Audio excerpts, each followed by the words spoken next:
Ladies and gents, welcome back. This is the live show. If you're watching this later on and you're not watching it live, the format's a little bit different. I've noticed that a bunch of people are watching the show later on, probably the next day after I do these live streams, leaving comments in the comment section as if it's the live chat. Live show. If you're catching this after the fact, it'll be a video up on YouTube. But yeah, so this is a little bit of a different format. I like to catch up on a Friday because there are so many different news stories throughout the week. And I mean, I put these videos together in the wee hours before I go to work. And I can only get to so much. So these Friday live streams are a great opportunity to get into some of the other things. I'm just mask up for takeoff. We're masking off these days, ladies and gents. I'm actually pretty excited. So I went out to the liquor store actually on the way home from work. Not because I was like, oh, I'm dying to get some. Oh, it's a Friday and I wanted to grab a couple of beers, but my main target was to go outside and see all the maskless people. And in fact, some people still had masks, and it was an interesting thing to see. It's very interesting to see. I live in beautiful British Columbia, and there are a lot of people that are propagandized in this province. It's something else. But hey, everybody, welcome into the live chat.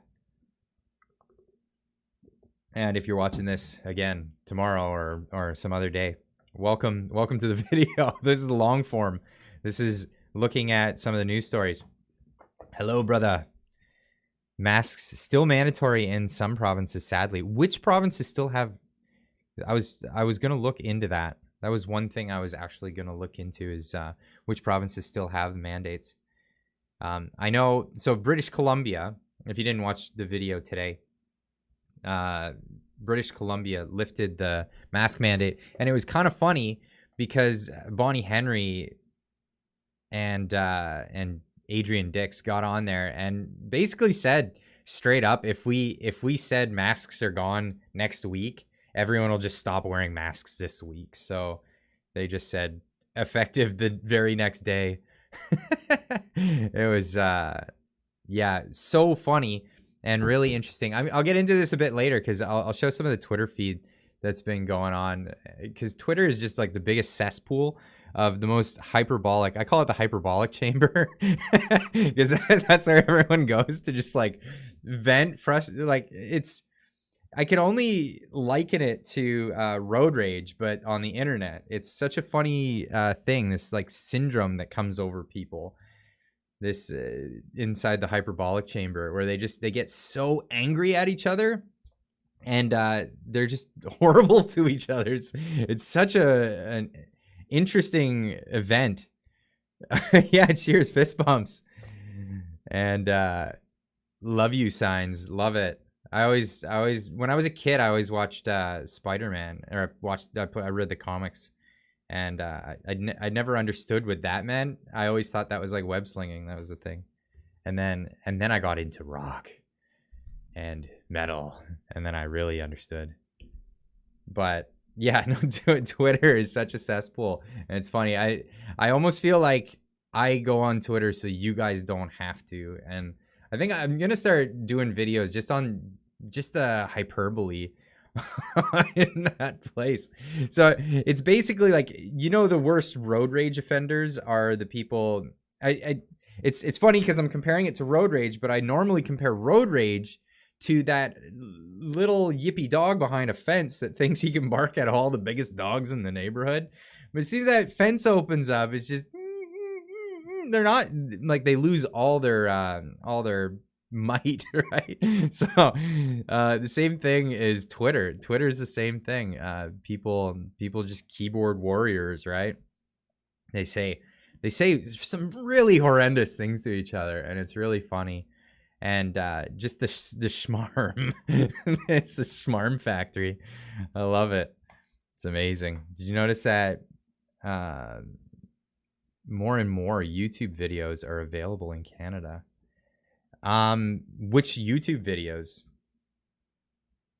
This is why people need VPNs. I'm telling you, if you wanna see what the internet has in store for you, get a VPN. And if especially like I canceled my Netflix because I just wasn't using it. But like Netflix Canada is terrible. I'm just gonna tell you straight up. Netflix Canada, horrible. Canadian content laws are terrible, and we can't have those coming to the internet. Holy cow, that would be horrible. But the answer to that is VPNs. I'm just telling you, VPNs is the way around it. So yeah, interesting enough. I wanted to make sure enough people were getting into the room before I got into some of the stories here. But a little quick thing before we get started.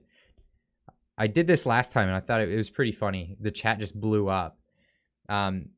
Just write in the chat where you're from. I want to see where people are from, where this whole audience is. YouTube gives you analytics, but it's really hard to tell where your audience is actually from. I know we got a lot of Canadians in the house, but there's a lot of people from all over the place, like all over the world. It's insane. Yeah, you got Ottawa, Montreal, Sudbury, Beaconsfield, California, BC, Edmonton, Calgary, Manitoba, Idaho, California. See, there you go. It explodes and it just goes nuts. It's all over. Spruce Grove, Alberta. Is that Beaconsfield? I read Baconsfield at first. I'm like, wow, that place would be great. Baconsfield. It never stopped from Russia. Wow, we got a Russian. Watch out. They're coming for you these days. Holy cow. Yikes. Even Facebook, not very kind to you people. Timmins, Ontario. I bet you every time you mention where you're from, they mention the famous singer that's from Timmins, Ontario. I'm not even going to say it because I'm sure you've heard it enough times. Born in Lethbridge. Nice. Saint Agatha de Monts, Quebec. I probably mispronounced that. I mispronounce every Quebec town with a French name. Niagara Falls, Germany. Oshawa, aka Schwa. Where are you? Down the valley or west side? I'm sea to sky region, British Columbia. So that's, I'm not gonna dox myself, but that zeroes it in pretty close. Kingsley, Saskatchewan. The Schwa too. We got another Schwa folk. Scotland. Beautiful. Muskoka. I've been there. It's gorgeous. Anyway, let's get into some of these stories. So I've been packing a few of these up. Like I said, I don't have much time in the morning to put too many stories together. I'd love to do 10 videos a day if I could. But yeah, no, I still do have to work full time and raising a family and doing all that stuff. So here we go. Looking at some of these stories. This one really cracked me up. Oh, Justin Cossette, thanks for the super chat. Just found the way to support you after 2 weeks looking for that in Montreal. Oh, thanks a lot, man. Yeah, the live streams are pretty good because they got the super chats, and I there was a lot of people giving super tips. That was a thing you can do. I think it's super thanks or something like that. They're comments on videos. So yeah, they make it available. I try not to advertise it too much because, you know, I'm putting this out here. There is ad revenue associated with the channel, so if there's a bunch of views on a video, it really helps. So just share it out. Put it out there, because the idea is it gets more information out there. If you want to support, well, appreciate it. Thank you guys so much, honestly. Let's get to this. This was a funny story that I caught. Timcast was talking about this, and this is Sean Penn. Sean Penn, he flees to Poland on foot after calling on America to fight for Ukraine. And the reason why I find this so funny is because am I on Gab? No, I'm not on Gab. I really need to make a Gab. I did make a Rumble though, so everything I make is on Rumble. Go check out the Rumble. I think the link, it's not hard to find. Just go to Rumble and type in Clyde Do Something. It's all the same. It's all the same. It's a mirrored channel. So I'm also actually, on that note, I'm also actually going to be making some exclusives for Rumble. There are some subjects that I'm not allowed to talk about on YouTube. And I'll be sure to let you guys know. Yeah, please tickle that like button. Give it a little tickle, the French tickle. Some things can't be talked about on YouTube. I'll let you guys know when a video goes up on Rumble for that reason. But as you know, there is a Donald Trump interview on a podcast that just got taken down from YouTube. And I'll talk about that in a little bit. I was going to get to this story here. So Sean Penn flees to Poland on foot after calling on America to fight for Ukraine. I mean, you can't make this up, folks. So this is the epitome of the way Hollywood is these days. So Hollywood these days, you have like people LARPing. They LARP this position of grandiosity, I guess you'd call it. They reckon themselves like the heroes of the world, and they're gonna save everybody. And just you look out. I'm gonna save you. and they just look like fools. I mean, for most people, you're looking at it, well, at least Sean Penn is trying to see for himself. Well, hey, good point on that. Apparently he got the word and he's like, I'm gonna go over there and do a documentary. But basically, what does it say? Despite the recent social support for Sherlock, what is this? That has nothing to do with this. It's just a related article. Never mind. Sorry about that. At the time of Abington's admonishment, Penn was in Kiev filming a documentary about the Russian invasion. In a statement released to the press on February 25th, after government officials in Kiev gave the briefing on the crisis the previous day, Penn said, "Already a brutal mistake. Of lives taken and hearts broken.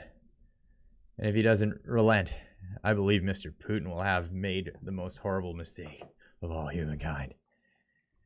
I don't know. It's hard to tell because I'm so cynical anymore. Do these people really give a crap? Or are they just inflating their egos? Because like he goes over and he's not behaving like a reporter. He's dressing himself like a soldier. You know, he dresses himself in fatigues. He with his handbag. Oh my god. Like this guy is one of those typical LARPing Hollywood types, and it's just so embarrassing. It reminds me a lot of Bono, you know? He almost kind of looks like Bono in a bit. I'll get into this picture in a minute. But so he's like, Bono does this thing where he goes over to the third world and he tells everybody about how great he is and how much he's been helping the third world by showing up and blessing them with his presence. He spends so much money showing off how much he's doing for some cause, but then he doesn't actually do that much for the cause. You know what I mean? He actually like causes more trouble. Every time I've seen one of these charity things go on, you see it happen, and then the people are left with this giant mess afterwards, and they all have to clean it up. And poor people, you know what I mean? Journalism, more like poop and fartism. God, what a mess.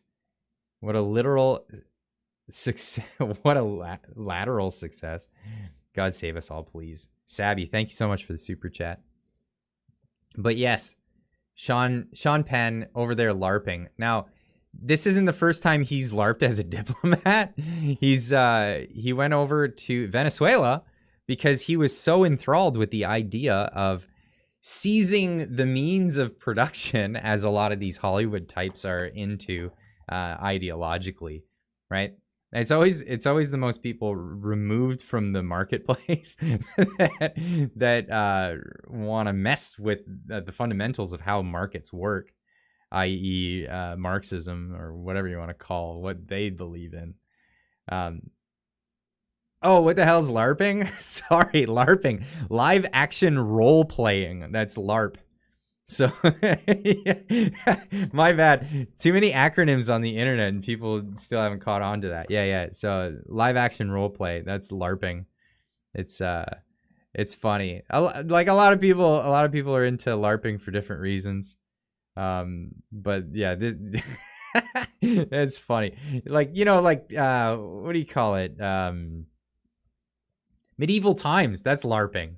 Like when you go to the restaurant and they have the medieval thing happening and you're watching and you're eating with your hands and stuff. That's LARPing. Live action role playing. Or people that go airsofting. That's LARPing.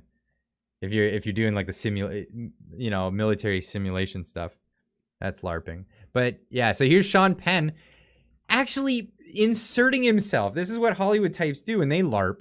They insert themselves into real world situations. So here he is with his, he grew himself a cheesy, South American mustache for the occasion, goes down and he meets with Hugo Chavez. What the hell are you doing? What are you doing? So, and my big beef with the Hugo Chavez thing was that he died before it all went to crap. So like here's my opinion about the Venezuela thing. Everybody knew that when they're bringing in this heavy level of socialism, this like straight up communism thing, it's going to destroy the market. You're going to have people who have invested flee, get out. It's called regime uncertainty when investors pull out of everything. Well, yeah. So it goes to crap, but not until after he kicks it. So he croaks. Hugo Chavez croaks, and then the next guy is the one who has to be the brutal dictator, right? It was the same thing with Vladimir Lenin. He does all this horrible stuff to destroy Russia with communism, but then it's not until he croaks it that his successor has to come in and implement the stuff to the people after they've lost all their wealth. And yeah, well, we all know the history there.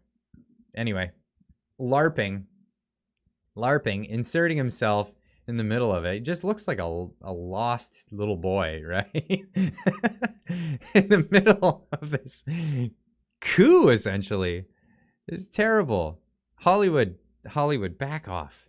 Hollywood needs to just back off and get out of there. What's the chat saying? Like Trudeau is trying to do in Canada. No joke. It's scary. It's scary what's happening in Canada right now. I wish it wasn't. Like I wish it wasn't the case that I'm reporting on how horribly the country's going right now. Salam alaikum. Oh, we got another Clyde in the chat. How you doing? Nice. I have someone in the chat was saying I'm the president of your fan club, but spelled my name wrong. That cracked me right up just before we went live. That really made me laugh. So what else have we got here? Too many stories. Oh, by the way, I have a plan for this evening. If anybody's sticking around, I'm gonna be doing this live stream, and then after this live stream, I'm gonna take a short break. I bought a couple of Asahis, one of my favorite beers, for this evening. I'm gonna be in my Discord. If you're not part of the Discord server yet, or if you're not a member of Discord, sign up for Discord. It's a great social media where you can actually, it's not a hype. Well, some people are hyperbolic, but it's not like Twitter. It's not, and it's not engineered like Facebook or other feeds. You go into a server, and then you can associate with people in that server. So I have a server set up, and in the servers you can do fun things like have voice chats and meetups and stuff. And then you can also stream video to people. And one thing that I wanted to stream, so many people were recommending that I watch, what was the name of it? It was Roger Stone's Ukraine on Fire. And that will be watching tonight inside the Discord server. I can't broadcast this on YouTube, but I can show it on Discord. I know I can show it on Discord because it is an actual free to watch video on YouTube, so you guys can watch that. I just can't rebroadcast it on YouTube, but we can all watch it together on Discord. So we'll be doing that tonight after this live stream. So if you're up for that, stick around and come watch it. There'll be discussions during and after while it's all going on. So hopefully we can all get a better view of what's happening with that situation. It's really, yeah, it's a tough one to get a grasp on. Just and I'm saying this because I'm treading lightly, because I know that there's people on both sides of this whole conflict. I don't really have a dog in the fight, other than I don't want World War III. I'd rather that not be the case. But there is so much fake news out there about this whole thing. So there's just, social media is just full of trash, and so is the mainstream media, in my opinion. So, and the fact that, yeah, they're shutting down the internet from Russia, so like even Russian people can't tell people how they feel about it. Like we're in a global economy, we're in a global world now, like global information. We should all be able to share information with each other and talk freely amongst each other. So that's the whole point. I want to be able to bring you guys an honest viewpoint of what's happening, but it's been really difficult as of yet to get out there. I don't want to just get out there first and spread more propaganda, right? Like I want to actually try to vet some of the information that I'm getting to you guys. I've done my best to have you guys trust, and I don't want that to be ruined. It takes a long time to build rapport, and it takes one mistake to lose it. So I'm gonna do my best to actually show real information, or what at least I believe to be, with enough scrutiny to get that information for you guys. So I think in good faith is the way, is the good way to go. But there's a lot of people out there that are not in good faith giving information. That's the whole point. So I think Oliver Stone's his documentary was before this situation even happened, first off, and I'm hearing a lot of really, really good reviews that it brings a lot of stuff current to light. So we'll be watching that in the Discord. So if you're not a member yet of the Discord, the link is in the description down below. Sign up, join in, hang out. I'm in there all the time. There's a lot of really cool, like-minded people having discussions all the time. Don't expect to agree with everybody, but just have the decency of not being a dick. That's all I ask. Just be polite. Be polite to people. So anyway, moving on. We had this from GiveSendGo, a little bit of an update from GiveSendGo. Update: the Canadian government has criminalized the receiving of funds from the Canadian trucker campaigns, and now are trying to seize the funds to redistribute in order to protect our givers and the intended purpose of their gifts. Funds not already transferred to the recipients of the Freedom Trucker Convoy campaign will be refunded. Additional information will be posted shortly. Thank you for your patience. And this is a recent tweet from GiveSendGo themselves on Twitter. This went out yesterday. I actually was going to make a video on this morning, but I ran out of time. So global news, take this with a grain of salt, if with the that tiniest little pinch of salt, because it is global news. GiveSendGo tells court it's refunding convoy donations amid freezing order.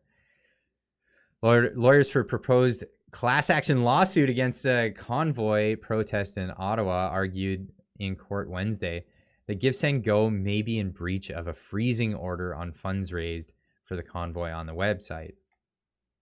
Monique Gillison, a lawyer representing the proposed class. This is comical, right? So the class of people that are suing against the convoy it's like one person. It's one chick, and they got this one person to sign up as the class of people, and it was just sponsored by the state of Ottawa. They couldn't use a politician because that would be direct state involvement. So they just got some willing participant to jump in to start this class action lawsuit against people who didn't actually break a law. The only charges that were filed were for mischief and consulting to commit mischief, which is what? Conspiracy to mischief. It's conspiracy to be Dennis the Menace. Like, get out of town. If there was anything that they could get him on, they would have got him on something.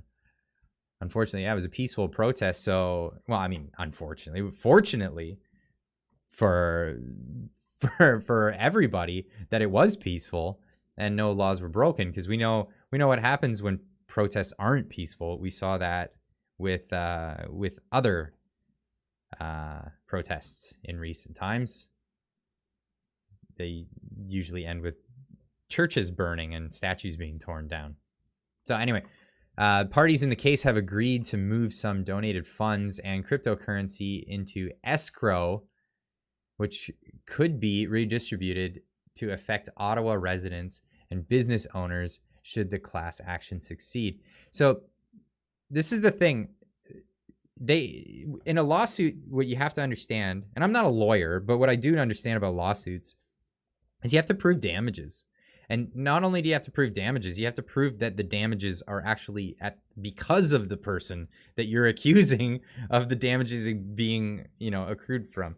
So any business owner that says I lost money because of the convoy, I mean, the immediate argument is going to be, well, who told you to close your business? It was under recommendation of the Ottawa municipality. That's who it was. So if anybody caused them any damages, i.e. lost revenue, it would be the district of Ottawa itself. So, I mean, this is my opinion. I'm sticking to it. A judge could rule otherwise, but I doubt that they would. This is just the nature of civil lawsuit. This is civil. It's not a criminal lawsuit, right? And it's class action. So it just means that a class of individuals instead of one particular plaintiff in the case, right? So Jacob Wells, co-founder of American crowdfunding site GiveSendGo, told an Ontario Superior Court judge that the platform's terms of service give it discretion to return the funds to the donors. Now, they're doing the right thing, in my opinion, there by giving the funds back, because what the lawsuit's trying to attempt to do is take monies from people who are not actually involved in a thing. And the monies, even if they were to prove beyond a reasonable doubt, first time watching Clyde live. Evening, ladies and gents. Yeah, cool. Thanks, man. Thanks for tuning in. Where was I? Every once in a while, just a certain chat will just like pop in front of me, catch my eye. Anyway, where was I? Those ones always catch my eye because they're bright and colorful. I'll get to that in a second. Where was I? Oh yeah, you have to prove beyond a reasonable doubt that that there was damages, but you also have to go after the party who's responsible. You can't go after a third party who donated to them for one motive when another ulterior motive or another event not related to the initial one. You have to prove connection. There's no way it would go through. It's impossible. It's impossible. What a just a terrible idea. And it's just what was it called? I read about it in an article. It's called Lawfare. That's right. Lawfare. And it's like warfare, but using the law. So it's the litigation itself, it's the process itself that's being used as a weapon in this case. Kevin Watson, thanks for the super chat. I woke up around the same time you began coverage and breakdown of the corruption of government. I'm one of those donators potentially being disciplined due to being LEO. Leo? What the hell? I'll donate to you again. I'll donate again to you, LOL. Thanks a lot. Thanks a lot, Kevin. I'm not sure what you meant by being a Leo. Oh, maybe your astrological sign. Too funny. But yeah, you've got to prove beyond a reasonable doubt that it's the person. What a frivolous lawsuit. And yeah, Lawfare is becoming a thing. So they go on in this article about basically how they're going to try to use the bureaucracy to go after the funds in an unlawful way, freeze bank accounts. If any money comes in, they're just going to find that money, confiscate it, blah, blah, blah, right? So on February 10th, the Ontario government successfully petitioned a court to freeze access to millions of dollars donated through the online fundraising platform and prohibit anyone from distributing donations. McLeod said the issue of whether the site was in breach of Ontario's restraint order is not within his purview. Meanwhile, the Conservative critic for ethics and accountable government, they're so inept. I wish they had more gall to get up and do more. But yeah, the critic and for ethics and accountable government, when do you ever hear of them having any teeth in what happens in Ottawa or in the provinces even? Anyway, I digress. Meanwhile, the Conservative critic for ethics and accountable government said that he asked the Privacy Commissioner to investigate the hacking of the crowdfunding platform. So that was that crazy hacker dude. I didn't do a story on that because it would, you got to keep to your principles. If you say that you don't support doxing people, I wouldn't support doxing that guy too. There was a lot of people that doxed him, but he did claim. I was tempted to do the story, but I didn't want to. Again, it's that whole a terrorist is happy to have his face plastered everywhere. I didn't want to give him that either, right? So I didn't want to give him the notoriety of having been the guy who did that. But yeah, that was a horrible thing, and it did turn out that he had worked for the Canadian government. I'm not sure what the ties are there. I don't know if it's just a loose connection, but nothing as of yet has been really proven there. Keep Soapbox going for open conversation. Yeah, actually, the channel used to be called Clyde Soapbox. That's the funny thing. I changed it to Clyde Do Something because I was kind of in a rut, and I was like, Clyde, do something. And the ironic thing is I did something, and here I am. It's been over a month, and I've just been making daily content. I'm really happy about this. It's really interesting. So back to the story. Anyway, yeah, every time I see that guy's face, just craziness. this guy's a WEF guy, and he's yeah, piece of work. That's the guy who said you can hack humans. I forget his name. I'll pull it up in a bit. But yeah, thanks again for the super chat, James. But yeah, crazy.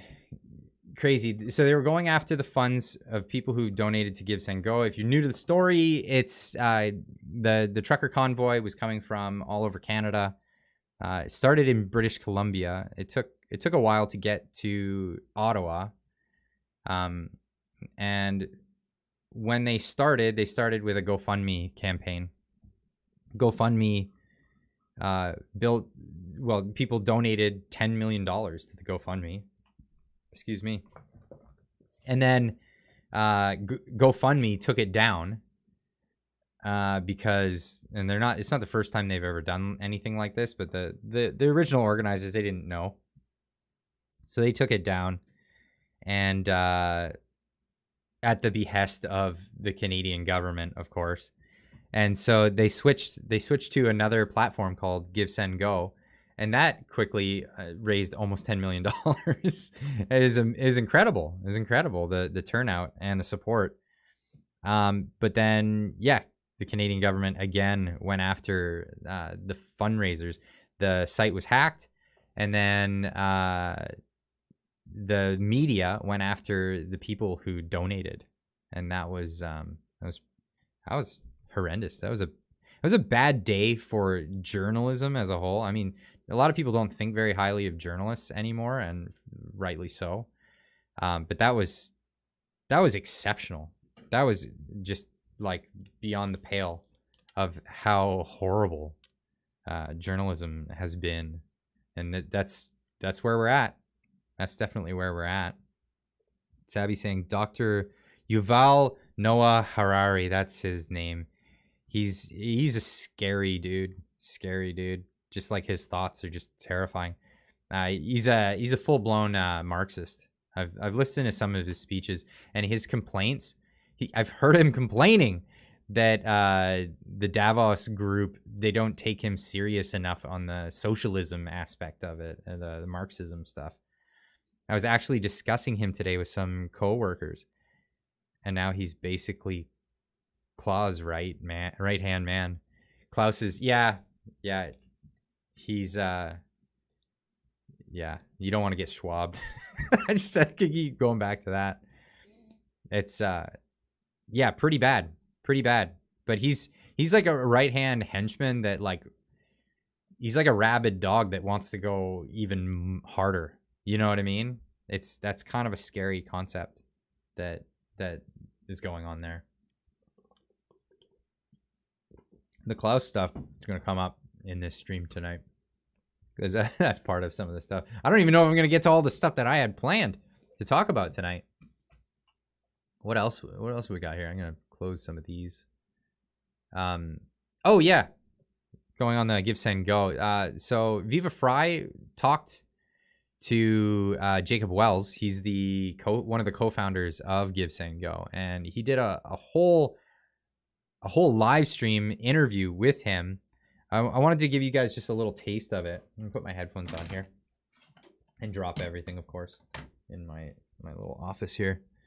But I'll give you a little taste of what was said. But you can definitely go back and watch Viva Frei talk about this. Viva Frei, his interviews are great. I want to start bringing people on that other people. So I'm going to start trying to reach out to people given different events. I'll die standing before I ever kneel to WEF, any of their supporters, or Trudeau. Thank you, Chippy. I agree. It's insane. Oh my God. Am I going to be able to keep up with this stuff? Canadian judiciary should protect the parliament from perjuring or any closure of parliament. In UK, when government tried to, proroge. You say proroging. I'm not sure what that word means. Parliament. So they could extend debate on EU legislation, judiciary ruled unlawful. I need to look that word up. I don't know the definition of that word. Proroguing. Oh, purging. Sorry. Okay. Protect the parliament from purging or any closure of parliament. In the UK, when government tried to purge parliament, so they would extend debate on EU legislation, judiciary ruled unlawful. Interesting. Yeah, sorry, I had to trip me up. So I am dyslexic, and if you guys are watching my videos and you see that, like, oh, I'm reading kind of slow, it's the effects of the a visual disorder that I have, unfortunately. And when I see a typo, it really messes with me. It totally messes. I was trying to read an article from the what was it, Rebel News, and like, those guys are great. They're getting the news out there, but I find that a lot of times they rush it and don't proofread before they publish. And sometimes it just makes it like, wow, I can't read that.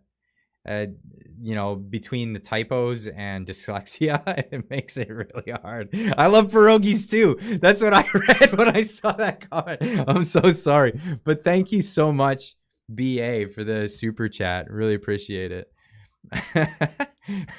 That killed me.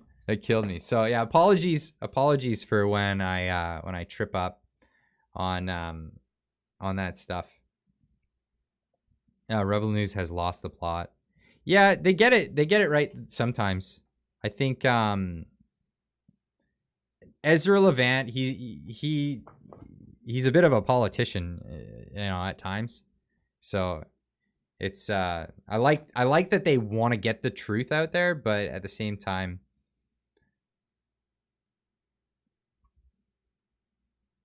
proroguing a parliament essentially terminates the current session of parliament. Okay, that makes way more sense, BA. Thank you so much. And thank you again. You didn't need to do another super chat. You could have just, sorry. That's my bad on that one. But thank you so much.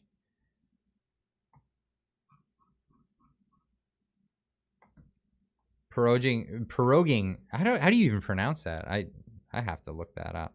So sometimes, and I try, like, I'm one of those guys where, like, if I don't know a word, I'm not going to pretend that I know what the word means. I'll ask people what the prorogue. Okay, thank you, Tom. Thank you for that. I don't like to pretend that I know what a word means, because you get tripped up and have a misunderstanding of what the meaning of a particular word is. And I always try to say, because my daughter does that all the time. She's like, yeah, I know what you meant. You didn't. So I try to lead by a good example. Oh, that is a story I need to get onto. Let me just put that in.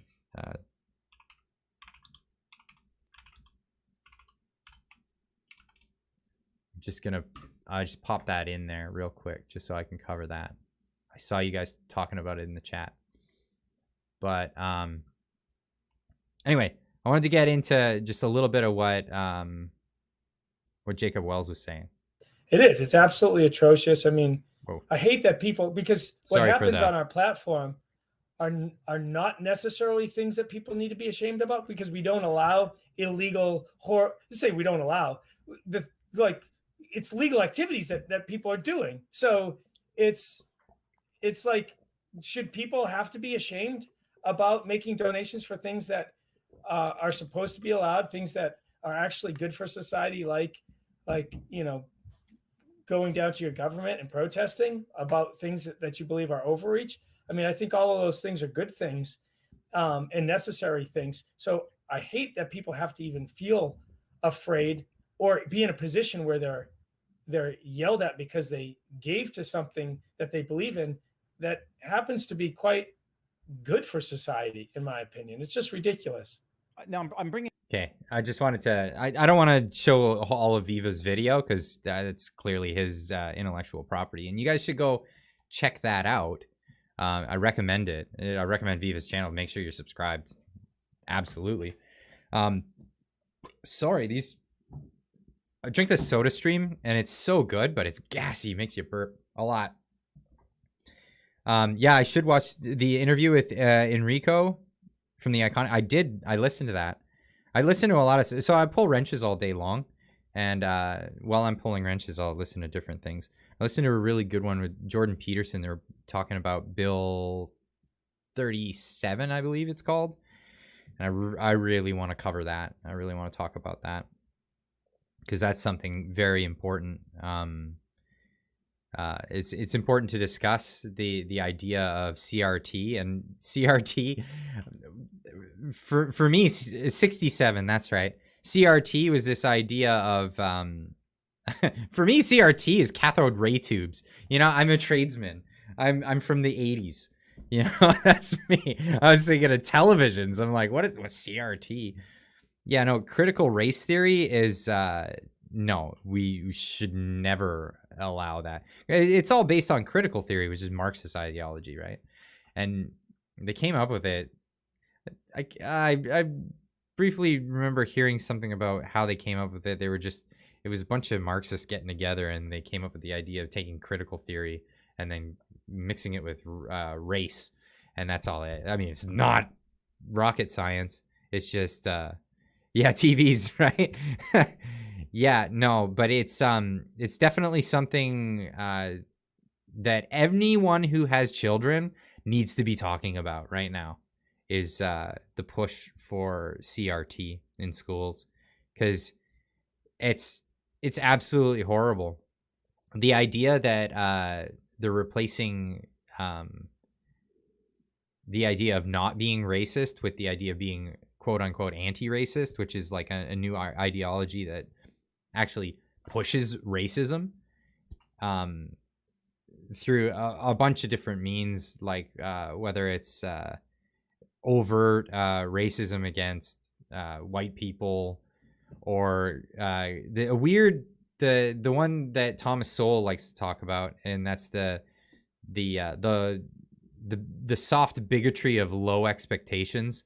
You know, telling people that they'll never make it, you'll never do well, because no matter what you do, things will hold you down. And then also on the other end of it, it's looking at people in minority groups as if they're inherently unsuccessful because of their race, and I think that's just destructive. Period.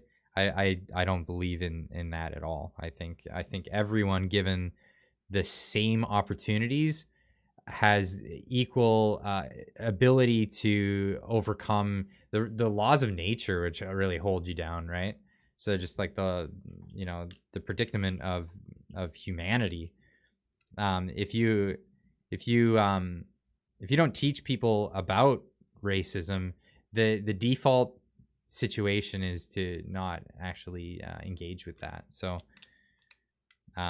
and you can tell when you have a bunch of kids of different ethnicities, and you just put them in a room together and they just have fun. That's legit how it actually is. And I know this because I'm in a community with a bunch of different ethnicities, and our kids all play together, and the kids don't care. They honestly don't. And that's the truth. But I'll get more information about that stuff, and I'll definitely post videos about it on my channel and talk more about it, because I really want to get other parents in my community and talk with them and see if they're even aware of what's going on, because can't have that.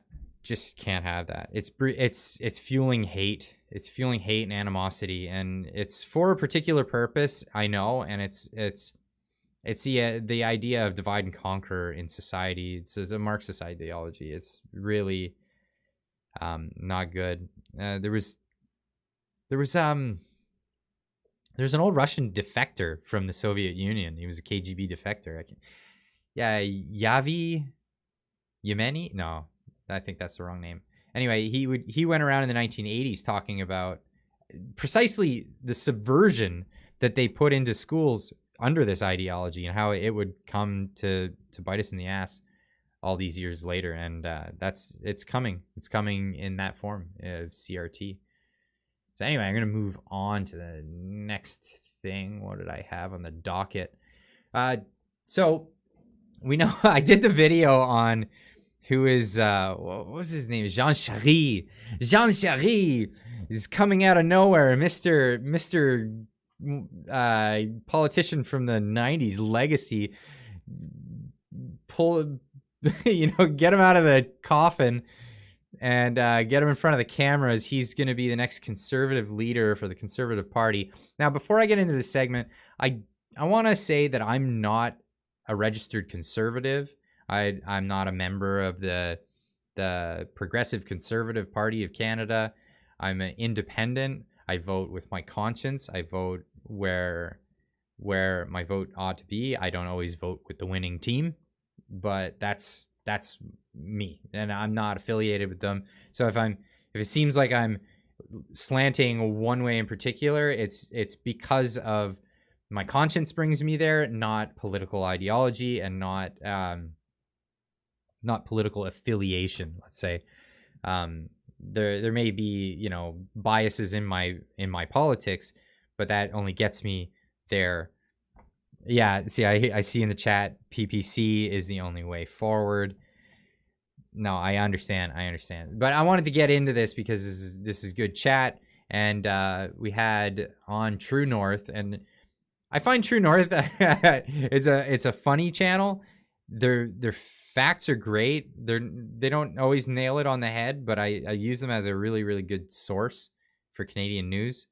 But yeah, again, they don't always get it, and sometimes the presentation seems like old clunky. It's like mirroring old school clunky media, and whatever. It's a thing. I can't discredit them for that, but I wanted to get into this because they had an interview with Pierre Poilievre. I can never pronounce his name right. Sorry, Pierre. But yeah, there was a couple of questions that I found very poignant and worth going over. What is your position on both CBC privatization and also the $600 million media bailout fund that Justin Trudeau set up? Well, I will defund the CBC. I'll have very specific proposals to do that as the leadership race unfolds.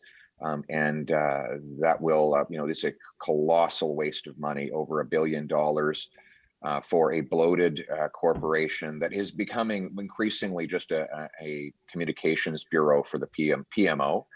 So I will defund CBC, and I will have specific policy proposals to PMO. I think I had to look that up earlier. Prime Minister's office. to achieve that. I have always opposed subsidies for the media.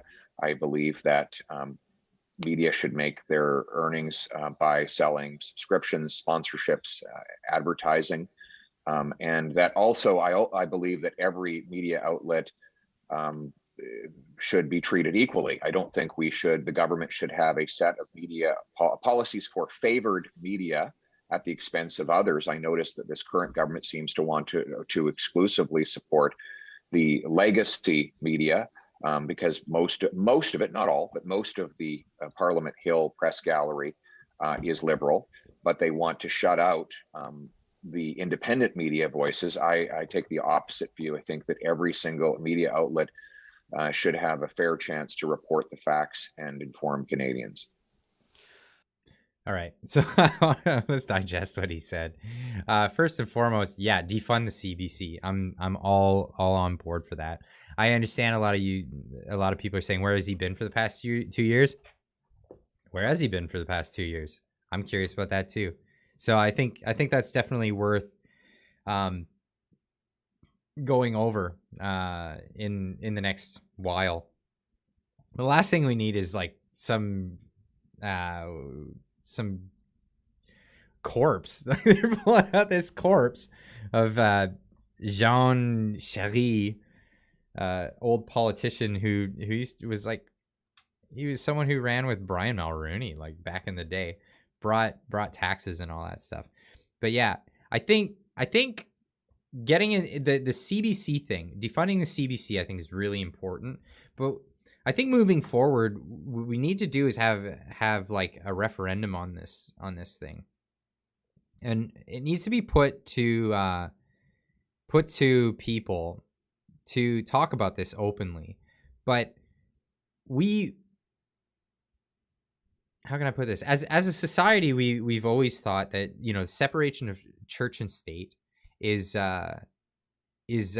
necessary, because when you have, the idea was if you had the government in collusion with the church, then you would have the government able to tell the leaders of the church what to tell the patrons of the church, and that was the idea back in the day. But, you know, the power of the church has really changed dynamics in recent times compared to back in those days. The power of the media is more on par with the power of the church at the time when the idea of church and state separations being a thing, right? Now, I'm not saying that, like, you know, like I believe in a strong church in society and having people being able to choose what church they go to and be able to worship freely what they want. But I think that the state should be separate from that. And I think that that same principle should be applied to media and news. I think that media should be completely separate from government. I think the collusion between those two is what's happening right now. And it's influencing too much in the way of propaganda and people being propagandized. And yeah, you just end up with this corrupt system that just installs the same people, which pay for the same guys' shills at the same networks, and then they get the guy in, and then they get paid more, and then it's just society crumbles. Kamala Harris admires Clyde. Okay, that would be something to have. She's the president of the United States right now, right? Isn't that the running gag? You have Weekend at Bernie's with Kamala Harris. Embarrassment. Sorry guys for what you got down south of us. Good old Brando not treating you right. That was another thing I wanted to get into. Jeez, there's so many stories that I want to get into. I just don't know how much to cover and for how long, because it really gets up there. Did you say 420 likes? Nice. Great observation. Only 76% voter turnout last federal election. Yeah, it was horrible. People have lost faith in the institutions, right? And that's why we need to get people back into gear and get people energized and out there. Like, it's it's really tough. Clyde, follow your interests. If you're interested, others will be too. That's it. But I get a bit scatterbrained because there's a lot of things that I wanna talk about. So this is where these live streams come in, because then I can quickly talk about some of the things that I wanted to get to. The other one in this one was at 9 minutes 28 seconds. We're right there. This is the one where a lot of people were worried about the affiliation with Pierre.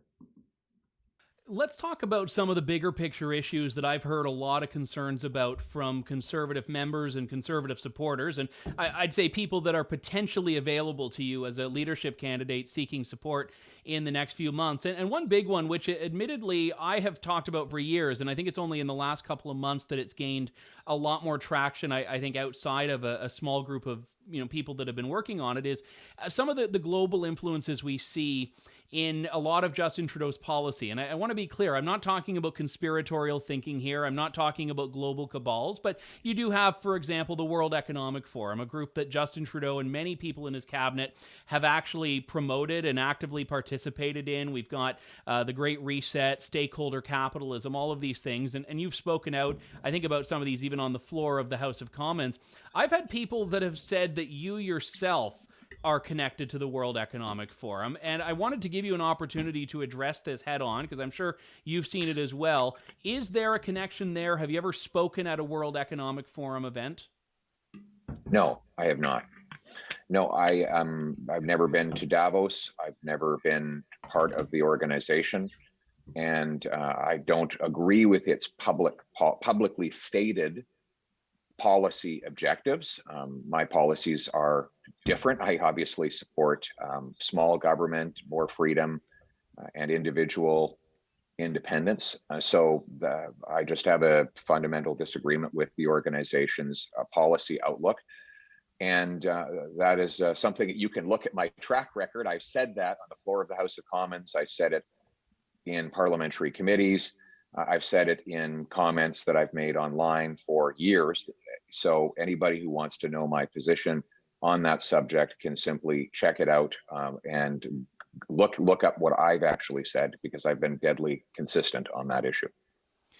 Do you think that Justin Trudeau's government has been far too deferential, not just to the World Economic Forum, but in general to some of these more internationalist bodies like the World Health Organization? You could include the WEF, the pursuit of the UN Security Council seat at great cost. Do you think that's a significant problem in Trudeau's government that you as Prime Minister would change course on?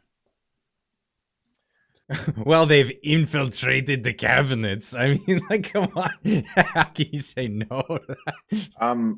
Well, I think that he's just got the wrong idea on foreign policy. He spent all kinds of money and virtue signaled all around the world to try and get a UN Security Council seat, and then he didn't get it. He actually got fewer votes than I think Harper had received, even though Harper, one, had taken principled foreign policy stands, and two, had not spent all the money trying to buy international votes from dictators.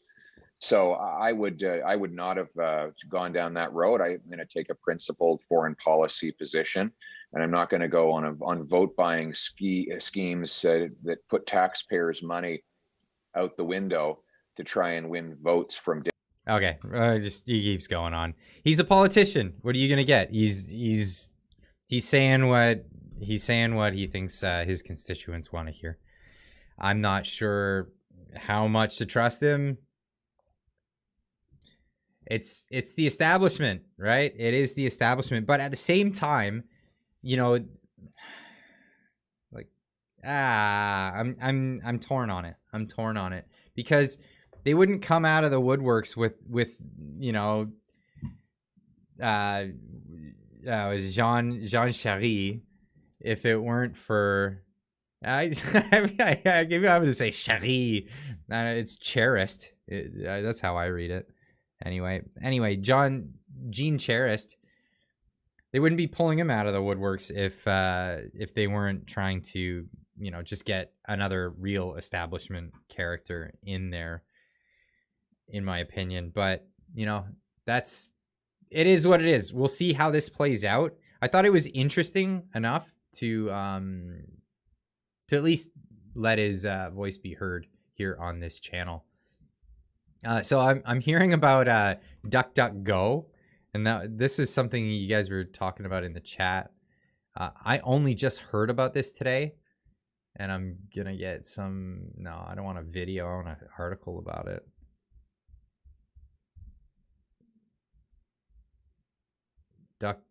No. Wrong. No. Okay. So I don't have an article about it just yet. What I understand about the situation is DuckDuckGo was supposed to be, and they branded themselves as I'll get the logo up at least. Get the logo up on the screen. Da-da-da-da. No, not the link. Get out of here. Yeah, this right here. DuckDuckGo. DuckDuck, no. Open image in a new tab. There we go. DuckDuckGo. So DuckDuckGo, they search engine, prided themselves, built their whole business model around the idea that it was an open. It's not Google. We're not gonna cater. We're not gonna make a, you know, your search go the way we want it to go. It's just gonna be, you know, an aggregate of the internet. We're gonna scour the internet. And we're gonna give you the most relevant searches. We're not we're not gonna make like this package of stuff that you want, just like Google does. And well, they went out on Twitter. I think I should pull it up. I have to pull it up on the. I gotta be careful about Twitter, because you pull up Twitter. Sometimes there's prawn on Twitter, and you gotta watch out. And I can't show that on here. So, DuckDuckGo, DuckDuckGone. So let's look at. Maybe it's a deleted tweet now. I'm not sure. Oh no, it might be gone. Duck. I almost typed cuck. Ah, that's too funny. DuckDuck gone. DuckDuckGo's value was being, its value was being unbiased search engine. For when we wanted to see what Google wasn't showing us. If they don't do that, it's just worse. It's just a worse Google. Guess I'll be switching to Brave. Yeah, and that was the other thing I was gonna recommend to people, is using Brave as either a browser or use Brave as a search engine. I have Brave set up here. I use Brave Search now. I didn't know this until recently, but Brave's the way to go. Where do we have here? So, like many others, I'm sick and... Oh, this is the original tweet. Okay. Let me just pop this up so you guys can see it. So this is what's being criticized here. So like so many others, I'm sickened by Russia's invasion of the Ukraine and gigantic humanitarian crisis it continues to create. Hashtag stand with Ukraine. At DuckDuckGo, we've been rolling out search updates that downrank sites associated with Russian disinformation. Now, if all you do, if your only thing in the marketplace is being the option away from Google that deranks things, and you're now openly saying that you will derank your search, what else are you deranking? Right? What else are you deranking? You've just lost all of your trust. If all, like I was saying this earlier about just reporting the news, right? When all you have is trust, trust is all you have. That's it. And if that's your only commodity, it's the easiest thing to lose like that. You can't, people, that's it. That's the only commodity that they had. They just lost it. So now out there is hashtag DuckDuckGone, which I thought is pretty clever, pretty funny. But yeah, it's bye-bye trust. Sorry. You know, like when I was reporting and getting the word out there about the trucker convoy, there was one story where there was a video that somebody was showing, somebody in the video was saying, hey, this tow truck is towing these trucks away because they were transporting fuel, right? And I reported on that. And then later found out that the person who was filming the video got the facts wrong. And, you know, there was a lot of stuff being sent to the tow truck company. I got a message from the tow truck company saying, hey, can you set the record straight? And check it out. The person who made the video made a response video. And I was like, whoa, I dropped everything I was doing. I dropped everything I was doing and I corrected it and I made a correction video immediately because that's it. You can't, trust is all you got. And if you betray people's trust, then there's nothing good for going for you. You know what I mean? And I got a really heartfelt email from the tow truck company out of Ottawa for that, and I'm just interested in the truth. But like, this is just crazy. You destroyed your entire business model in one tweet. Such a sad evolution for foul-loving folk. Yeah, Noob. Welcome back, my man. Thanks for coming out. Keep an eye on the chat for me. Everybody be nice to Noob. He's my resident moderator. And if you join the Discord, he's also a moderator in there. But yeah, I couldn't help but share this story. That is way too funny. Way too funny. When, like I said, a search engine is a dime a dozen. I remember when the internet was first, gathering steam, there was all kinds. There was Google, there was Yahoo, Alta Vista, a bunch of different ones. And then like Yahoo now is just Google. Yahoo doesn't do all the work behind the scenes. They have a website still, but they're just pulling Google results. Like that's literally. So if you didn't know about that, oh yeah, there's Bing. Bing does bring up different results. They do different stuff. Question: why would DuckDuckGo nuke themselves?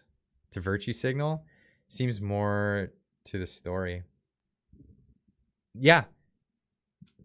Yeah, maybe virtue signal. Maybe they didn't realize that was all they had to offer. Maybe that's it. What do you use instead of DuckDuckGo? So I was using Bing. I use Yahoo for search, image searches. I just think that their image search does better. Well, it did. I don't know if it's better now. But I've been using, as of late, Brave. Brave's the thing to use. And so it's just search.brave.com. And it's great. Brave also makes a browser, so you can install it. It works on Chromium, which is open source. Chrome uses Chromium. But Google makes that one. You can use Brave. What is it? Edge also uses Chromium. So they're all running on the same program stuff. But yes, I use Brave now because here's the thing. I'll tell you exactly what I was looking up, and I was having such a hard time finding it. Where is it? I gotta scroll through all these different things that I was looking for. I gotta find it. There it is. I was looking for this story. So the Freedom of Information request. So here's the thing. I was looking for, I knew about this article, and I knew about the Freedom of Information request. And it was buried in Google, or in Google. It was buried in Yahoo. It was buried in Bing. I couldn't find it. I searched every possible combination of words. It just wouldn't come out. And no, I searched Freedom of Information request hospitalizations in BC, and this was the first hit. So yeah, Brave. It's the way to go. It is the way to go. AOL, I haven't used AOL in forever. My wife still has an AOL email.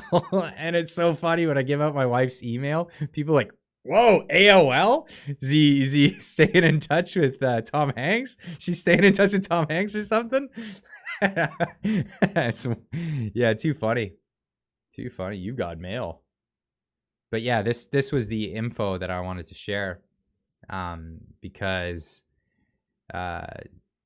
man, did they come under fire when this came out, showing that we were supposed to have overrun Overrun, right? That doesn't look like being overrun to me. What's Brave's address again? It's search.brave.com. You could literally Google Brave search engine and it comes up. So that's funny. But yeah, I definitely wanted to get on this. I think we should do a little bit of fun stuff for a moment here. I was having some fun on Twitter. Twitter's a fun place. Because I got more notifications. Because wow, yeah, hot takes on Twitter is just such a fun thing to engage with. Golly. But let's here, maybe let's open up a new tab. Get out of that one there. Let's open up a new tab. I'm just gonna go to my page and we'll just look at some of the stuff that people were saying that I tweeted out. Oh, I'm unable to view that now. Oh no, I got blocked by somebody. Darn it. Okay, Twitter, fun place to have fun with people. So mask mandate was the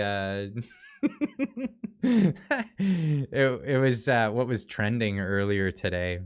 Hashtag mask mandate. And yeah, people had some interesting takes on masks. I'm not allowed to view this one anymore, unfortunately. But it was somebody who was equating wearing a mask with discrimination against races, and so I said wearing a mask is a race now, evidently. And then I said it reminds me of this hot take, and this was I think about a year or so ago when a bunch of Karens were tired of being called Karens. They didn't like the Karen meme. So they said Karen is a sexist and racist term equivalent to the N-word for white women.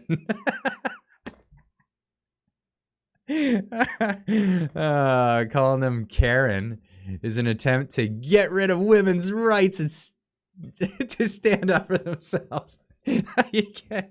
Oh my God. This is what I'm talking about, the hyperbolic chamber. You can't. It just doesn't stop. I love this. This is all over Vancouver and Victoria regions of BC today. Great sadness drifts in. Hello, I'm Heather, and I'm addicted to the COVID narrative. Hi, Heather. I got such a kick out of today on Twitter. It was just way too funny. So there's lots of people. Typical people of Twitter. Lots of stuff. What else? Oh yeah, of course, Trudeau, do something. So he throws the carbon tax on the inflation. Amazing, great job. Yeah, here we go. Bill 67. I'll be covering this more moving forward. Canada, U.S. strong together. I agree. We're neighbors. So that's an old legacy thing, I think, from Trudeau's daddy, not the Cuban one, the one in the one that was a prime minister of Canada, but he started this thing of like pitting Canada, like making our identity that we're not American, and that's why we're. You know what I mean? That's what makes us a thing. That was a thing that was supposed to bond us.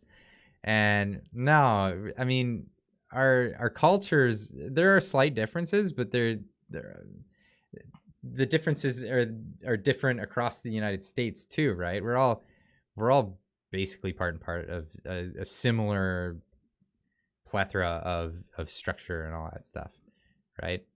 Yeah, the Twitter following. Yeah, I just remembered this one. This one, yeah, just very odd. It was an odd thing. So I don't know if you guys know this story. So this is Jussie Smollett. He is the accused in this trial. Sorry. He was a man in the United States who he was an actor, and he was famous for a TV show that I've never watched because I don't watch TV. It's just meh. I let go of cable a long time ago. Yeah, Smollett. So anyway, he was involved in an altercation a bunch of years ago. This is going back a while now. So like it takes a while for these things to come to fruition. But anyway, I guess he wanted a raise. He wanted to be a hotter commodity than he already was. So he thought the best way to do that would be to be a victim of a hate crime. I mean, so he planned a hate crime against himself, where he had two. You can't make this up. Two of his personal trainers, who are black men from Nigeria, he hired to pose as white racist men, of course, with masks on and MAGA hats in Chicago in the middle of the night in February, I believe it was, like -20 outside, and had them. And he went out purportedly to get a Subway sandwich, and he had organized that they would meet up with him in a precise location where they knew they would be under surveillance camera, and then they would come and softly beat him up. Sorry, I'm cracking up just recalling the events of this. So then he thank God they caught and charged poor Jussie's attackers. That was my Freudian slip there. And their mastermind. Yeah, that's right. They did catch the mastermind behind this. And here's his sentencing. Anyway, so yeah, that's what happened. And so he calls the police after all this time. So apparently they poured bleach on him and put a noose around his neck. And you know, that being so offensive to have a noose put around your neck, he still had it around his neck when the police showed up. Like hours later at his house, and the body cam footage came out, and if you saw it, it was cringe. It was like the cringiest thing ever. Oh my God. So anyway, yeah, he was he went. It got worse. He had his all of his charges dropped immediately. After they figured it out, they charged him for filing a false police report and trying to incite whatever this stuff. Anyway, his charges got dropped, but then people looked into it and they found out that like the judge was like a family friend or a personal thing. I'm not sure exactly what the connection was, but it was such a tight connection. They're like, why didn't she recuse her? This is ridiculous. This is corrupt. So they ordered a retrial, and they tried him, and he was convicted. And then this was his sentencing. Now he got a light sentence for what he put. Like he tried to incite essentially riots in like a really bad time in American history. You know, we had the whole we had a lot of police brutality stuff going on, and then he tries to incite this thing. And anyway, during his sentencing, he had this really, really bizarre moment, and I'll just let it play. Do you have any questions? No, I would just like to say to Your Honor that I'm not suicidal. That's what I would like to say. Okay. I'm not suicidal. Okay. I am not. Oh, he's not done. Suicidal. I am innocent, and I am not suicidal. If I did this, then it means that I stuck my fist in the fears of Black Americans in this country for over 400 years and the fears of the LGBTQ community. Your Honor, I respect you and I respect the jury, but I did not do this. And I am not suicidal. And if anything happens to me when I go in there, I did not do it to myself. And you must all know that. I respect you, Your Honor. I respect your decision. Jail time. I am not suicidal. Do you have any questions? So, I'm trying not to laugh. I'm trying not to laugh here, because it's like it's absurd. It's absurd. Savvy, thanks for the super chat. I remember seeing Jussie Smoothie case a few years back, and immediately was like, "Yeah, this was set up," wasn't it? I love trusting my gut. Yeah, trust your gut. Trust your gut on these things. If you don't know the channel, check out is it Dave? Is it Dave Christensen? Oh, I'll get back to you guys on that one. He does a lot of videos where he covers hate crime hoaxes. There's a lot of them apparently. It's incredible how many hate crime hoaxes there are out there. But this was an interesting situation because he's accused. Well, he was convicted, not accused. He's no longer accused. He's convicted. So it's not an alleged thing. He's guilty of Matt Christensen. That's right, Matt Christensen. He's got a great channel. You should check him out if you don't know who he is. But yeah, check him out. I've been watching him for years. But yeah, Jussie he's been convicted of staging an event against himself, right? And now he's saying in this really weird rant about how if something happens to him, it wasn't him. It totally wasn't him staging.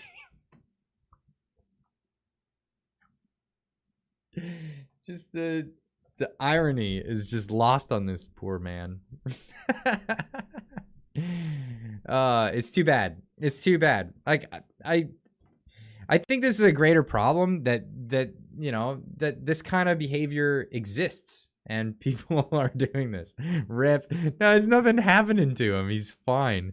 He's gonna go to, you know, he's gonna go behind bars. He'll probably get pampered. It'll feel terrible for him, but it'll be like, compared to anyone else going in the clink, it'll be pampering, believe me.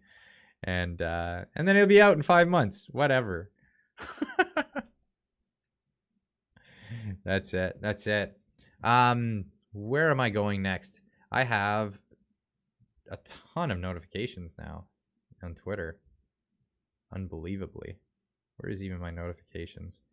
That's how you get lost. Yeah, lots. Okay, so there were some other things that I wanted to cover tonight. I wanted to get to. So some of these things I did get to. Yes. Did I put it up here? I thought I did. May not have. But one thing is, I have to use the little boys' room, so I'm gonna leave the chat here. I'm gonna let you guys discuss amongst each other for the next few minutes. Not even that long. I'll be right back. You can look at the active price of crude oil in its current standing, and I'll be right back.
Okay, I made it back. I want to know. I want somebody to time it, because I saw Viva Frei do that in a chat, and he was saying how fast he was at getting back. I want to know if I beat him. he was pretty quick. He was pretty quick, but I wanna put that to the test. I wanna race Viva Frei and who can have the quickest pee. I did wash my hands very quickly, but I did wash my hands. Yeah, I'm gonna have to challenge Viva Frei. If you everybody at Viva Frei, I think Clyde's got the quickest in the West.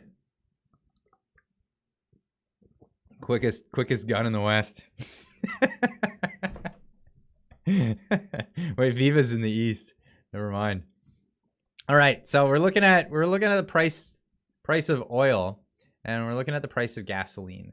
Now, what I think is really funny is a lot of people in the US, they had these stickers going around.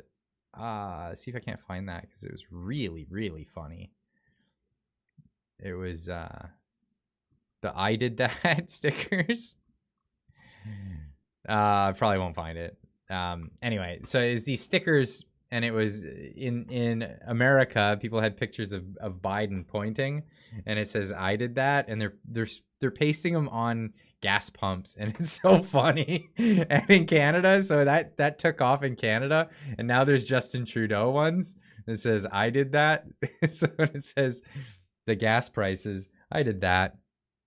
Now, a lot of people are blaming the sudden hike in prices on Russia, and yeah, you could probably blame the sudden jump. So this is the price of gasoline, but what people need to realize is the trend. It's following the trend still. It's not like when the Ukraine was invaded by Russia that's the moment that fuel prices went up. Well, they did, but it's not that they went up and are continuing to go. You know, it's not that they spiked only because of that and they were flat beforehand. The main point that I'm trying to make is over time, and this is the 5-year. You can go to the 10-year. So over the past year, for example, and of course this site's going to take forever to load this now. I don't know why. The current trajectory that was going on here. Why now? Why now do you have to give me a hard time? Okay, load. 1 year. There we go. So over the course of the year, going up. You go to the 5-year, there's this big drop off. And so one thing that I did was I looked at the dates. So this is March 4th, 2020. What I did was I looked up articles. I looked up articles on what was happening around that date, why there was this big drop in pricing. And turns out that was when the Omicron variant came around and people just locked down again. So that's what caused the drop off there. But the steady trajectory was inflating prices. So the question is not did Russia cause the price to go up? Because the amount of oil that Russia supplies is like a tiny amount. It's from all other places that most of us are getting oil from. Now, this could be offset. This could be definitely offset if they just turn the Keystone back on. It's like it's a turnkey project ready to be finished and fired up, but that's probably not going to happen because that's a political thing. But yeah, I wanted to point out that this idea that Russia is to blame for the price of gasoline is not exactly an honest thing. There was initial spike, but it dropped right back down, and then now it's heading on that same trajectory. So we're looking at oil prices increasing because of other things going on. The amount blame WEF for racism. There you go. That's it. And the fact of the matter is, there's so much domestic oil that's just not being, you know, if energy is an actual issue, this is the result of all the going green stuff. If we actually engaged in an open market with energy, it wouldn't be on this same direct trajectory. So this was something that I was looking at this week, and I didn't really have a full story about it. It was just one point that came up, and I was, you know, really interested in that in particular. What else was I looking at this week? I think I'm running a bit slim now on the things. Now, after this stream, I'm going to be going into the Discord, and hopefully a bunch of you guys have filed in there already. Come hang out. We're going to be watching Oliver Stone's movie, Ukraine on Fire, because we want to get a better picture of what's going on right now with what's happening over there. It's so hard to tell what's going on. I found a Twitter page where I didn't even know what to think of it. So there's this guy on Twitter, and let me just show you what's up. This guy, clearly he's into conspiracy theory stuff, and I'm not really that interested in that. Like, I really don't care about moon landing hoax stuff. Not my cup of tea. Don't care. But what I am interested in is this guy.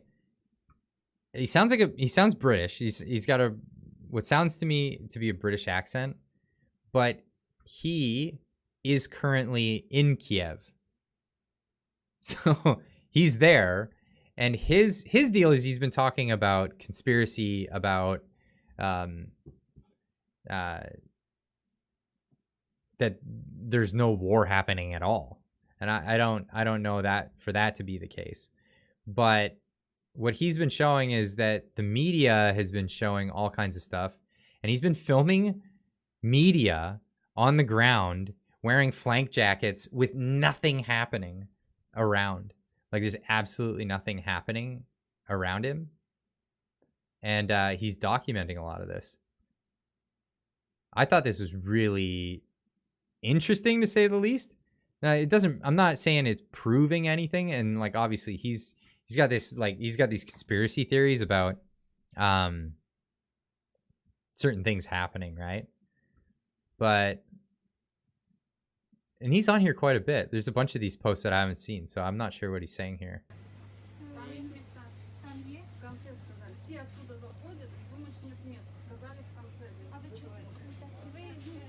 Oh, not much. He's just hanging out with a doggy. But he keeps showing... Yeah, on the news here, it says, Battle for Kiev. Active fighting has hit the streets, they said. Russian tanks rolling in, they said. I beg to differ, good sir. So here's these shots of things happening. As Russia closes in on the capital. So Russia closing in on the capital. Fire breaks out. Footage of all this stuff happening. Active fighting has hit the streets. This is really interesting. Ukrainian soldiers swarmed the city as the threat drew closer, lying in wait, guns drawn. Residents filming Russian tanks rolling in. And then here's him. And he's walking around. And now a lot of people on his page were saying, "Oh, this is fake. You don't have any receipts." He actually pulls out receipts, and he shows receipts with the date on it of coffee shops that he's going to inside there. And it's, yeah, I don't know what to make of it. I'm not making any statements. I'm just saying that I found this interesting guy on Twitter that's just showing video of every day what's going on there. As the news is rolling out saying that it's under siege. That's really, really weird. Really weird to watch. Here's more reports. Forces continue their advance towards the capital. More than half the population of Kyiv has fled since the invasion began. The mayor of the city described it as a fortress, and humanitarian organizations have warned that many people there have run out of food and are still living without water or gas. So there he is in the grocery store. There's food everywhere.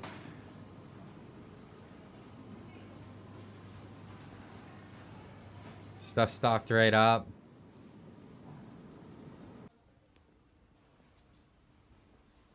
I don't know what to make of it. And here's the thing. So I relied a lot on the ground people in Ottawa when I was covering the protests in Ottawa. I had people that I knew personally that were there. And I met online a bunch of people that were giving me on the ground footage, information. I met people through the community that gave me intel on organizations like policing, and here he is with receipts showing the dates. Let me cover up my pin. He's showing today's date, or that was today's date on that. This is really, it's tough. It's tough when you, again, we just went through this episode with what was going on in Ottawa. They were telling us one thing, but we saw, because of all the live streamers, and we saw because we knew people down there. And I love that this is trending right now again. But we knew, and we were broadcasting the story of what was actually happening. And right now, we're getting a completely different picture from what we're seeing on the news. So, again, I'm not coming to conclusions here, but I'm observing this going, what's the truth? What's really true here? What's going on? Just asking questions, you know what I mean? Watch some of Ganzo Lira's videos on YouTube. He's currently... Yeah, I'd like to... I'm going to screen grab that. Hold on.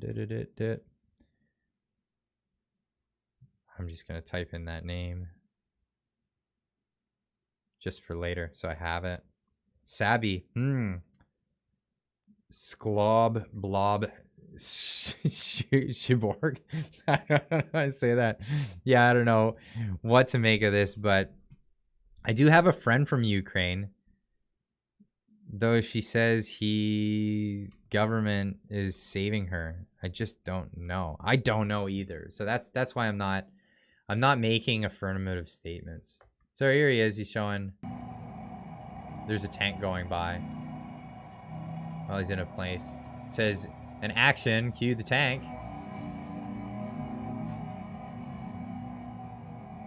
Tank drives down the street. Do you think he was just driving along the way to the front lines?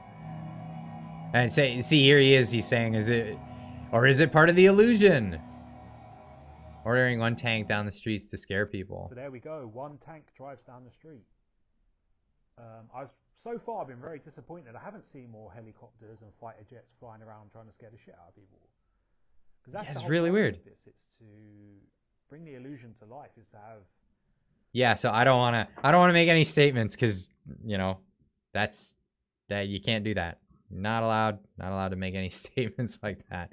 But this is the thing. Yeah, there he is. I just don't know. They insert the new chip in the NPCs. If you guys don't know NPC theory, I gotta tune you in. So tell me if you know the Wojak cartoons. Anybody in the chat? Do you know the NPC meme? For those that don't know the NPC meme, it's a really funny one and it triggered a lot of people. So the meme, this meme character, so Wojak's the I think he's the artist who came up with this style of pictures. But so some people do. the NPC has particularly this face on it. It's just a blank stare face.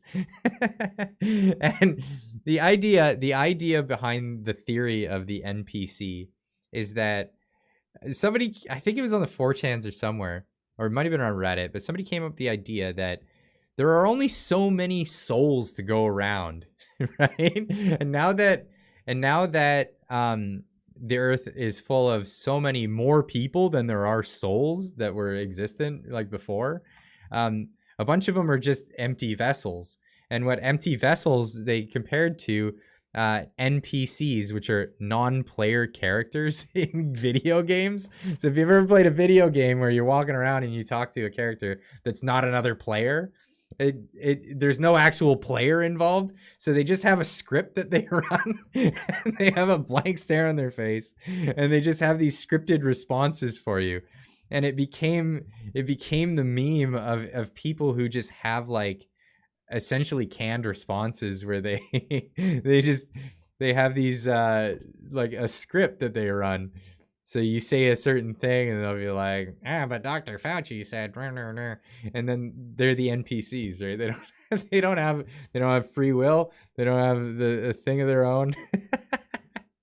They don't have a soul. Of course it's a joke, but it's funny because the meme started passing around and anybody who got called an NPC got really upset about it. And of course, I don't know, I come from the trades world. Any of you that are tradesmen will know if you let something get under your skin, or at least if you let people know that it gets under your skin, that's you forever. That's your nickname. You're never getting away from it. So the internet works about the same. So yeah, NPCs, non-player characters. That's this meme here, and that's just way too funny for me. But yeah, here's more of it. Just walking up the street. There's one place there. It's got a lineup of people, but streets are pretty empty. He shows this scene where it's like, I'll just let it speak for itself. Some news guy wearing a press thing. Nobody else is wearing any Kevlar or vests or anything. This guy's got a plate carrier on.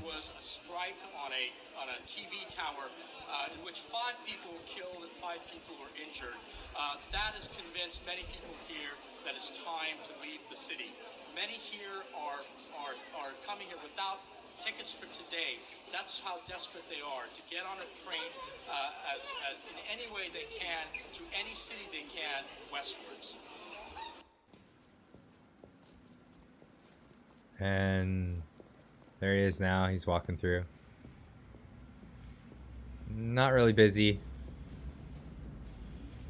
Now, of course, does that prove anything? He's walking through. It's not busy. It's not busy. I think there was a bit.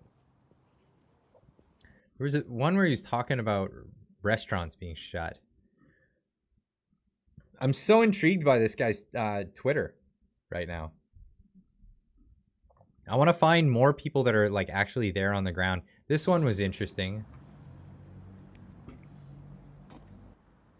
Where they have these barricades just set up in the middle of the streets, like for no reason. Like why are they there? I don't know. Maybe they're there preemptively because they think something might happen, but I don't know. Just really interesting.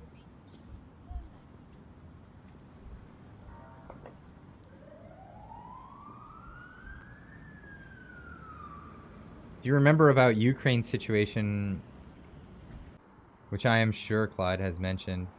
All the info is coming out. It's very hard to verify a lot of times. It's super hard to verify. Thanks, Cracker. Yeah, no, it's like really hard to verify this stuff. And a lot of the stuff from the mainstream has ended up being like total fake news. Like Snake Island. Snake Island was this like tear-jerking story about these guys on an island and the Russian troops were coming in and they were about to get there and they got on the radio and they said, F you.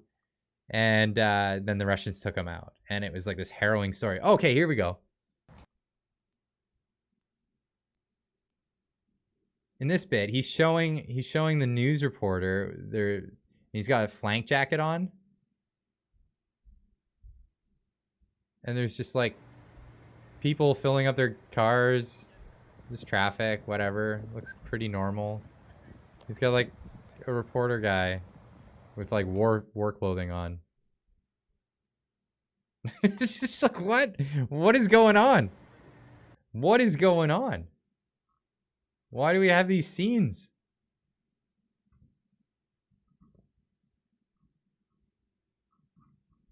Yeah, he's showing this scene where, was it this video? Yeah, there's all these news stories of the battle in Kiev. And he's in Kiev and there's no battles. Really, just what is going on? Someone called him out and says, no one said there's fighting in Kiev. Go to the towns, cities where they said there is fighting. And he's like, well, is this the one you're looking for? I don't know. I don't know what to make of it. I don't know what to make of it. Because, yeah, basically, we're being fed a whole heap of trash. And I don't know what to believe. And this is why I'm not making any affirmative statements. Because I have no idea what's going on over there. But at the same time, it just makes me want to dig further and find out what's going on. Condoms used to protect us, but now it's N95 masks. That's right. Oh man, like I said, I went to the liquor store today after work with the main intention to see all those faces, no masks on them. And surprisingly, there was a couple of people that still had masks on, and people on Twitter freaking out, of course, saying that they're gonna stand with the masks. They still want the masks. Clyde, $10 to send him to Ukraine. Boots on the ground.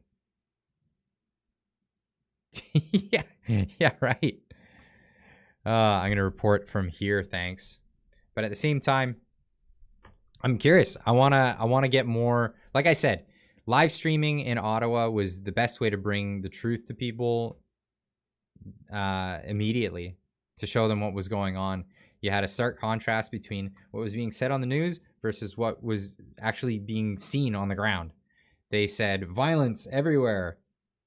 A peaceful protest. They said racist, misogynist. You saw people from all different creeds and colors in the same place, all singing "Oh Canada" together, right? This huge contrast on what was going on versus what was being espoused or said about what was going on the media. So yeah, Viva Frei and Viva Barnes did a video on the war. Good info. Yes, I would definitely say that Barnes has been... So I've seen a lot of different coverage from a lot of different people, and Barnes seemed to have the most level-headed, just removed himself from the situation and just said, listen, bad guys on both sides. This is the legality of it, and this is what they're doing, you know?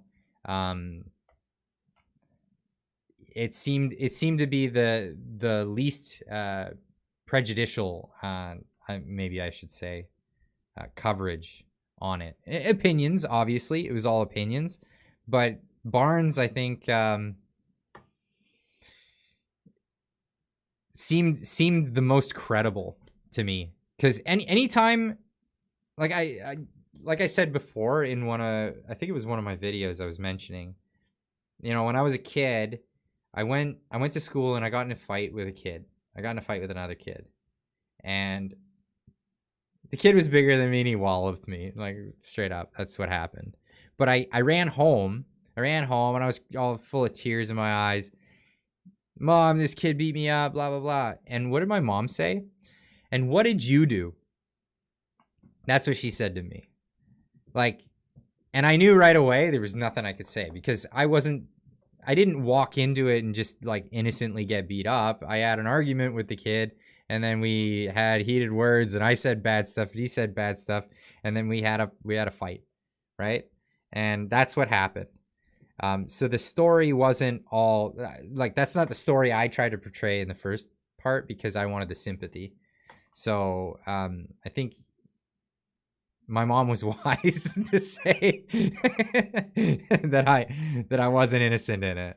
Not, at least not 100%, you know? And that was the idea. That was the idea. What is this? Did you kick his ass, Clyde? Come on, man. No, he was bigger than me and he walloped me. I've been in fights. I've won some, I've lost some. I'm not afraid to admit that. But that popcorn was a bad dude. Yeah, you got me on that. Got me there. What Twitter account? I'll fill you in, Cracker. Yeah, I didn't do nothing. Yeah, well, that's what I was trying to portray. But anyway, the moral of the story is that nobody, well, not nobody, but you know, it does happen where, you know, people are completely victims of something. But Bonnie, where's Bonnie? Bonnie Henry can stay home. I want nothing to do with that one. But yeah. Clyde is innocent and not suicidal. God. Oh, that is so funny. That cracked me up. But yeah. There's two sides to every story, and the truth kind of sits somewhere in the middle between them, you know? So, I'm not, like I said, I don't really have a dog in the fight, except for I don't want World War III. That would be the worst. That would be the worst. No more escalation, please. Let's de-escalate the situation. I used to work at a bar, and you didn't save the bar by picking a side when two guys wanted to scrap. You saved the bar with diplomacy and de-escalating the situation and pulling them away from each other. I never took the bouncer approach of pulling people out and beating them up. That's never a smart idea. De-escalation is definitely the way to go. But I think that's all I got for you guys tonight in this stream. I'm going to suggest everybody head over to the Discord. The link is in the description down below. We're going to be watching the Oliver Stone documentary together over on Discord and learn more about the situation ongoing in Ukraine by learning a bit about the past and what happened there and what was happening. And we could probably get a good bit of information on that. I understand not all of you guys are going to be watching this live. So for those of you that are watching this tomorrow or the next day or whenever, and you're getting to the end of the stream, getting to this part, you're also free to join the Discord. The link is in the description down below. We're always having great conversations over there. Come join us. I hang out there personally all the time. So come hang out. And thank you guys all. Thank you guys all for sticking around. And we'll see you in the Discord, or we'll see you in the next video. All right. Cheers. And keep on trucking.